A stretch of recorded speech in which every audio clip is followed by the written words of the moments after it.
जय शंकर. गुरुपौर्णिमेच्या सर्वांना गुरुमय शुभेच्छा. गुरुपौर्णिमा का बरं साजरी करतो? तर गुरुविषयी आदर व्यक्त करण्यासाठी गुरुपौर्णिमा साजरी केली जाते. प्रत्येकाच्या जीवनामध्ये गुरु असावा. गुरुशिवाय हे जीवनच अपूर्ण आहे. म्हणून प्रत्येकाने गुरु करायचा आहे. गुरुपौर्णिमेच्या दिवशी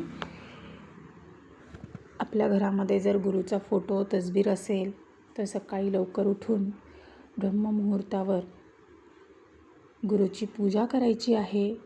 गुरुच्या फोटोची टाकाची अभिषेक पूजा करायची आहे. ज्यांचे गुरु हयात आहेत अशांनी प्रत्यक्ष गुरुचं दर्शन घ्यायचं आहे. गुरुमंत्राचा जप महत्त्वाचा करायचा आहे. जर गुरुमंत्र नसेल तर प्रभू रामचंद्रांचा जप करा किंवा आपल्या आराध्य देवतेचा जप करा.